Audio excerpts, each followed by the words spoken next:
Hey, what's going on, guys? It's Jack. Well, thanks for checking out my video yesterday, guys. I do appreciate that. But we have more healer updates. So we're going to talk about the updates, and we'll talk about an update to the tier list as well. If you want to follow along, they're linked in the description down below. Druid starts us off as they got some buffs to matted fur. No, but they got nerfs to regrowth, direct healing, nerfs to wild growth, wild growth healing increased. And as we scroll down to this point right here, they say the goal of these changes is to reduce Druid's power in dungeons while keeping them at a similar power level in raids. This is primarily accomplished through reducing the effectiveness of their mastery and regrowth, while bringing up the effectiveness of wild growth and some raid-oriented talents, doing some targeted buffs and some other weaker, unpopular talents for restoration. So I already thought, the previous video had Druid, of course, in S tier alone. And I already thought Druid was really, really strong in raids. And so these changes, Mastery, Harmony, Effectiveness reduced by 20%. Intensity increases regrowth critical healing by 60% instead of 75%. Unstoppable Growth reduces wild growth drop-off healing by 30% per point was 15. Improved Wild Growth increases the number of wild growth targets by 2. Regenesis increases the healing done by Rejuve or Trank by up to 30% per point. Embrace the Dream increased by 85%. Master Shapeshifter generates more mana from Wrath, Starfire, and Star Surge. And Nurturing Dormancy increases Rejuve's duration by up to 6 seconds instead of 4. So after these changes went in, they also almost immediately put them onto the beta. And so I got a chance to play with it. If you want to see it, it's in the last stream. Just click on the live tab on my channel, and that would be like the latest live stream. Our Druid's still really, really strong. It's still ridiculously strong. The mana efficiency is super high. The max HPS is super high as well. The crowd control, your utility tools are all like really, really high. So I don't think Druid's anywhere close to other healers in Mythic Plus right now, and I don't really think these nerfs really did much for the spec. Well, it might go down like, I don't know, maybe a key level from some of its highest levels, but it felt like Druid was already still like super, super powerful. I still have yet to test like max key levels and everything like that. I'll probably be doing that later on this week. But I got into like some quick stress testing and the spec felt fine. It felt really, really strong, still blasting tons of output. And if you were planning on maining Druid because it's the best healer at M+, then I don't think your plans are really going to be changing for a bit. For Mistweaver, Jadefire Teachings now increases Ancient Teachings by 260%, was 180%. Way the Crane now transfers 160% of damage done, was 120%. And I got a chance to play Monk, and I got a new build from Megaset, and I think Monk actually was doing extremely well, especially on like rot damage. Having Jadefire Teachings buffs, having Mistline gives you just like a really high like baseline for healing. And I think the spec was, I don't think I was running with like the best talents when I had done testing on it, because it felt way, way better with the latest build.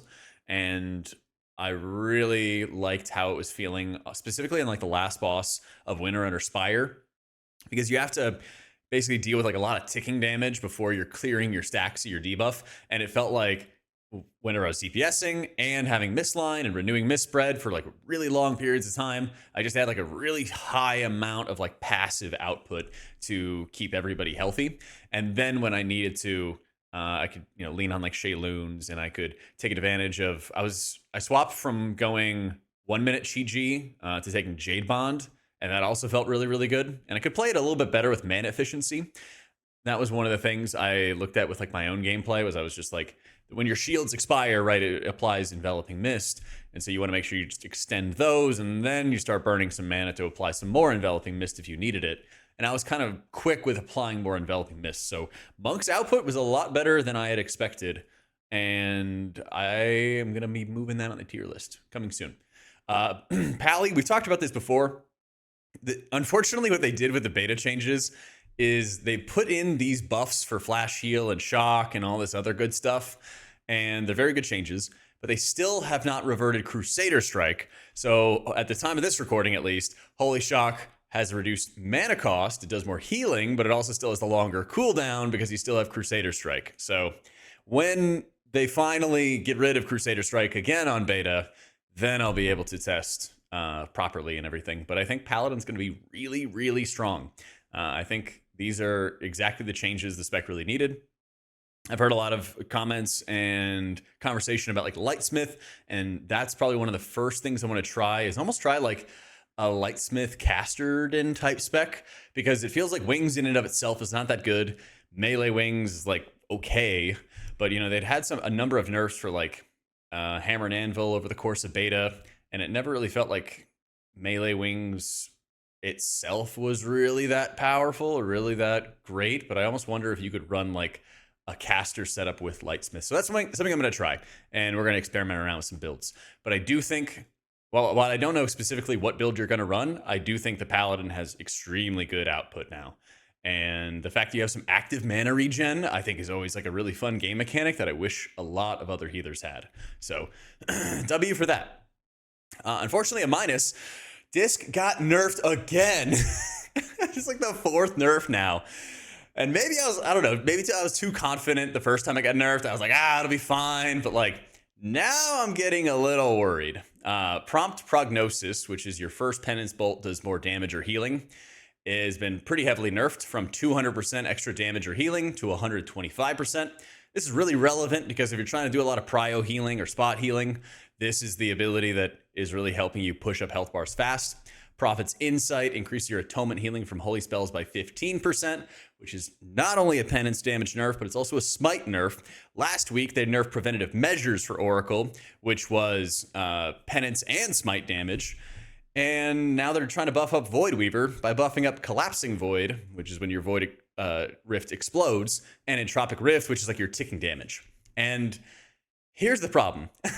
Smite sucks. And from Smite comes Void Blast, which is for Voidweaver.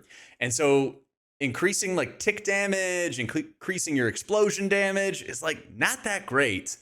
We'll do some more testing for it for sure, just to like better confirm.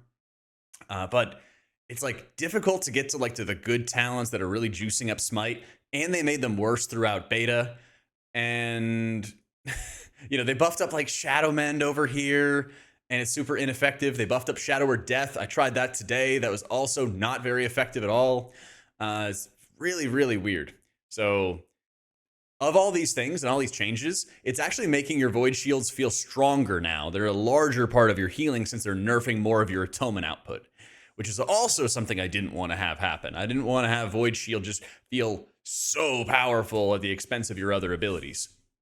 So I'm frustrated by where they're balancing all of the output for the spec, and it makes it feel like casting smites in like low to mid damage periods is not very helpful and not very useful. And then they're making your penances feel worse. And if smite feels bad, then Voidweaver's just going to feel bad in general, unless you just crazy turbo crank that up. But keep in mind, Voidweaver also worked really well when you had Shadow Covenant to further amplify your abilities, and that's gone now. So disappointed by this. I'm more worried about Disc now.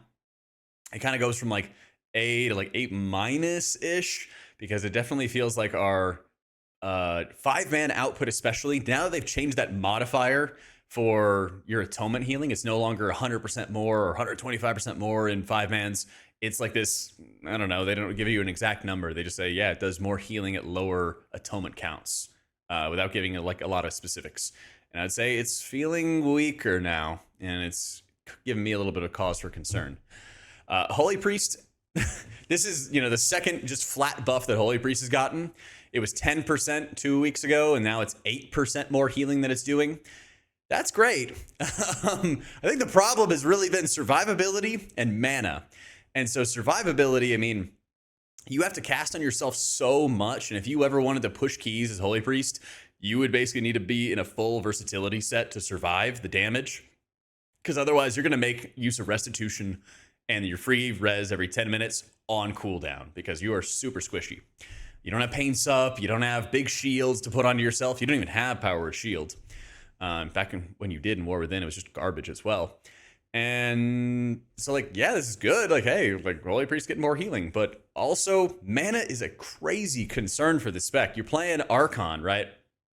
And you can really easily by casting Prayer of Healing. But if you're casting lots of Surge of Light Prayer of Healings, it helps a lot. But in order to get more, you kind of have to smite, and that feels awful for Holy Priest. I'd really love it if heal came back and it built up Light Weaver stacks, which helps you buff up your Prayer of Healing, because, oh my goodness, do we really need some kind of like really mana efficient ability that also is synergizing with your kit in a different way. And the spec doesn't have that right now. Casting flash heals during downtime and low healing periods still results in a mana burn. You know, you're still going worse on your mana, and you don't have Symbol of Hope to regen mana. Unlike Paladin, you don't have an active way to regen any sort of mana in downtime, and so you're kind of fishing for surge procs, which are no longer free. They're 50% off your flash heal, or if you run Archon, Prayer of Healing as well.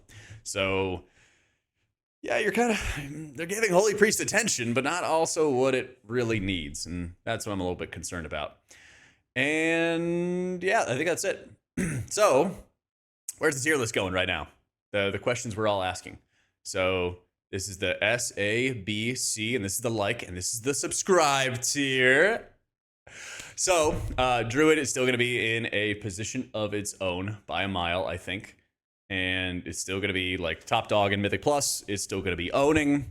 People were asking earlier about raid. I still think that Resto Druid is going to be really, really good in a raid. I also think Disc is in question now for raids, but I was really confident about it before. We'll see, because that and Prez both do really good healing, and they kind of share a niche too. I'll talk about Prez in raids in a sec, though, so just one moment. I also am really confident about Paladin in raids and in keys now.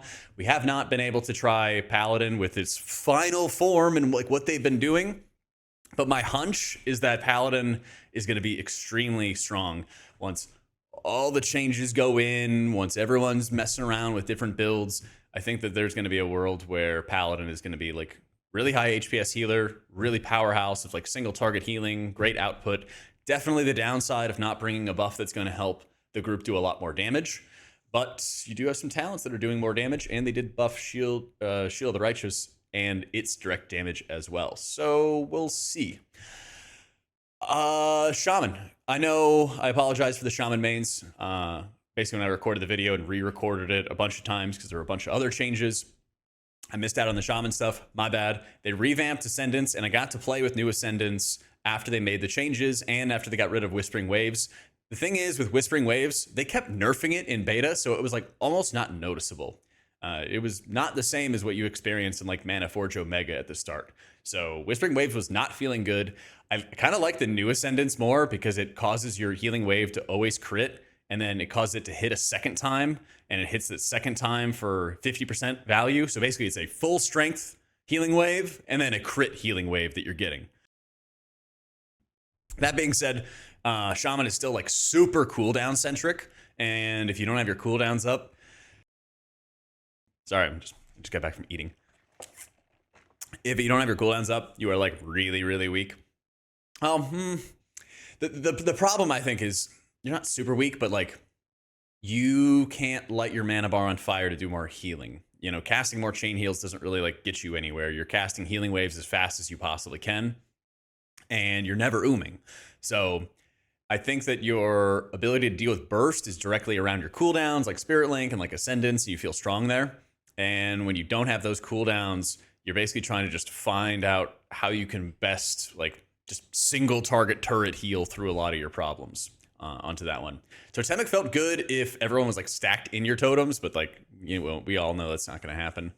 And yeah, like buff chain heal or like make some talents that actually make chain heal better. Even if it's like a temporary, I don't know, like 30-second CD or something along those lines to temporarily make chain heal better. It's predictable, or some kind of method to track it. I would love that, because I do think that Shaman brings a lot of good stuff to the table, especially when it comes to like Sky Fury, having a good interrupt, crowd control, all that. But right now, something's just kind of missing from the spec, both in gameplay and for being able to just better increase your output. I almost feel like Ascendance does not need to be this powerful, but I'd leave that up to the Shaman mains. That being said, I do think Disc has fallen quite a bit. with the 4th round of nerfs coming around, it feels like you don't have, like, a lot of your healing is like tied to just your double penance charges, and you have to time those appropriately. I'm even finding I'm just casting extra radiances to forced harsh discipline procs to get a couple extra penance bolts out, which also feels kind of bad. A lot of talents like Holy Ray, where having more successive bolts is supposed to be more powerful, just don't feel very rewarding right now. Your Void Shields feel really powerful, and there's times where I'm trying to balance my mana and not cast Powered Shield on CD and kind of wait for my Void Shield procs to better take advantage of my shield. But then if somebody's taking a ton of damage, I'm just flash healing, and that can feel decent, but it also just burns your mana down, and it doesn't feel really satisfying in an AoE scenario. So I think Disc's output has fallen quite a lot over the past couple weeks with all these nerfs coming in for it, and it's now that, like, you have to basically play well around, your pain sups, other players' defensives, and your own uppies to be really, really, I guess, safe or more careful with some of the incoming damage. Like, how you time your cooldowns matters a lot more, and you either have uppies or you have Archangel and Evangelism, or, you have to get creative with defensives and single target healing and triage. So I do think that they've fallen quite a bit. Now, I will say, I think Monk was a lot stronger than I gave it credit for in the last video. Trying out, I think I did it was Conjure the Celestials, Mist Line, still running the same Shayloon's talents, and using like Mana Tea to be able to get that back, but I was running Jade Bond. All that felt a lot better than previous builds I was trying out. And the sustained healing, especially for like rot scenarios, felt massively better. But being able to have like everybody with Renewing Mist onto them and being able to just min-max damage actually felt like I was dealing with the ticking damage at a pretty high level of like rot that was going out. And so I think Monk's ability to deal with rot felt really good. I do want to do some more testing to see how it deals with burst. I do still think that it has problems in anything that's not a fizz comp, because you're not bringing an overwhelming amount of damage. The physical vulnerability buff in and of itself might get more valuable, because I saw some more melee classes and more fizz damage classes getting buffs throughout this setup. But they also were buffing up Brewmaster even more for some reason, and Brewmaster was already looking really good. So I think those things kind of like erode the sort of like overall value. But in terms of just healing the dungeons, Monk felt really good. And that's why I also felt like Holy Priest feels good in like healing the dungeons, but trying to do really high level dungeons, well, W for Emplef for subbing during the video. Welcome to the NPEF. Yeah, W. Maybe he'll watch it later. Holy Priest, it feels like it cranks healing. It just has like awesome burst healing, especially when you have Apotheosis up and you could just blast and carry huge output when you want. And it's survivability. It's really like survivability at its core, followed by mana efficiency that cause a lot of problems. But like, if you could check off both of those boxes, you could move Holy Priest up, because bringing PI is great. If you actually took some damage talents, you do actually pretty respectable damage as Holy Priest, but there's no point in running them when you're just not going to live. And so finally, I'd bring up Prez. They didn't really get any changes here. And, that's obviously very disappointing for a lot of people who are like Prez mains. I think the biggest weak spot for Prez is certainly sustained, what I call split cleave damage, when you have like 2 or 3 targets taking a lot of damage at the same time, or you need to do a lot of prio healing to like one person. Those definitely feel like the weak spots, and they're really prevalent in a lot of these dungeons overall. When it comes to like burst or big AoE on everybody, Prez feels great. But the raid buff situation, the lack of like prio healing, I think are really big issues that kind of hold the spec back. So I think all the healers in B tier have like a different thing that sort of holds them back. And I think that this is our updated list after, all the changes that we had going so far. So on our to-do list, we got to play some more Pally. We'll probably mess around with some more Shaman, some Void Weaver set up for Disc. I want to push up some more higher keys with Monk, and especially see how it's going to handle some of the rot damage. Things like high-level Lura, I think they're really going to succeed on. I could see if I could build up like a really high versatility set with Holy Priest and see if that's going to be enough to help me survive. And I guess I'm just going to see how I can like pull up, I don't know, Life Sparks or something like that to better deal with some of the prio target issues that the spec has going for it. But And also just use time dilation better. I think that's something I should also be doing. I feel like I'll cast like 7 or 8 times a dungeon or something like that, and I could have been using it even more with the double charges. So that's where I'm at right now with the healers, and that's my current thoughts after all of this. So hopefully they don't have another round of changes after this, but we'll see. We'll be streaming all of it. Be sure to like and subscribe. I really appreciate it, guys. Thanks for bearing with me, as this has been an interesting week. So take it easy. Thanks to all our patrons for making it all possible, and I'll catch y'all later.